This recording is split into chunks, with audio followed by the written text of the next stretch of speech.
పోచికోలు కబుర్ల కోసం గంటలు గంటలు కేటాయిస్తాం. పనికిరాని క్రికెట్ లాంటి ఆటల కోసం గంటలు గంటలు కేటాయిస్తాం. మన కోసం ఒక 2 నిమిషాలు కేటాయించలేమా? అయితే రండి, నాతో కలిసి ఒక కథ వినండి.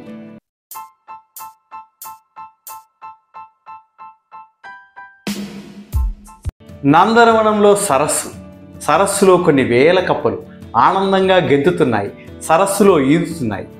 ఉన్నట్టుండి అవి ఒకరోజు ఒక సమావేశాన్ని ఏర్పాటు చేసుకొని, మనందరికీ ఒక రాజు కావాలి, రాజు ఉంటే రాజ్యం ఉంటుంది, రాజ్యం ఉంటే వైభవాలు వైభోగాలు ఉంటాయి, ఎంతో ఆనందము ఉత్సాహం మనలో ఉంటుంది అని ఇంద్రదేవునికి తపస్సు చేశాయి కప్పలన్నీ కలిసి.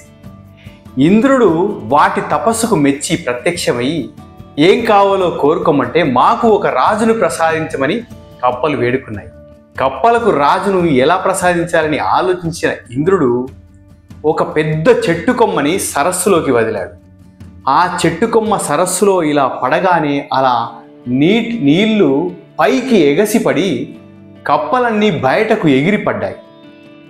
దాంతో మన రాజు ఎంతో బలవంతుడు, సరస్సులో నీళ్లు ఎగిరిపడే అంత శక్తిమంతుడు అని కప్పలు ఆనందించి తిరిగి సరస్సులోకి వచ్చి ఆ రాజుకి భయపడుతూ ఎంతో భయభక్తులతో సరస్సులో జాగ్రత్తగా ఈదడం మొదలుపెట్టాయి. అదవరకులాగా గెంతకుండా రాజు మనని ఏమంటాడో అని కొంచెం భయం బెరుకుగా గెంతడం మొదలుపెట్టాయి. కొద్ది రోజులకు రాజు కదలక మెదలక ఉండేసరికి రాజు మనను ఏమనడులే అని దగ్గరికి వచ్చాయి. ఆ రాజు పైన ఎక్కడము, పాకడము, గిల్లడము, గిచ్చడము, గెంతడము చేశాయి. ఆ చెట్టు కొమ్మ ఏమనకపోయేసరికి రాజు మనను ఏమనడులే అని సరదాగా ఆడుకోవడం మొదలుపెట్టాయి. తర్వాత కొంతకాలానికి వాటికి బోర్ కొట్టింది. అస్సలు ఏం కదలడం లేదు, ఏం ఆజ్ఞలు జారీ చేయడం లేదు, ఏం నిర్ణయాలు తీసుకోవడం లేదని వాటికి బోర్ కొట్టి మళ్ళీ కప్పలన్నీ ఒక చోట మీటింగ్ పెట్టి ఇంద్రుడి కోసం తపస్సు చేద్దాం, ఈసారి మనకు సరదాగా ఉండే, జాగ్రత్తలు చెప్పే, అధికారికంగా ఉండే నిర్ణయాలు తీసుకునే రాజును కోరుకుందాము అని ఇంద్రునికి మళ్ళీ తపస్సు చేయడం మొదలుపెట్టాయి. ఈసారి ఇంద్రుడు విసుక్కున్నాడు.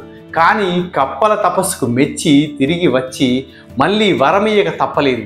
ఏం కావాలో కోరుకోమంటే మళ్ళీ అదే మాట, ఈసారి మాకు మెతక్గా ఉండే రాజు కాదు, ఎంతో బలశాలి అయిన తెలివివంతుడైనటువంటి రాజు కావాలి అని కోరుకుంటే ఇంద్రుడు ఒక పెద్ద కొంగను సరస్సు పైకి వదిలాడు. ఆ కొంగ అక్కడున్న కప్పల్ని ఒక్కటొక్కటిగా అన్ని కప్పల్ని తినడం మొదలుపెట్టింది.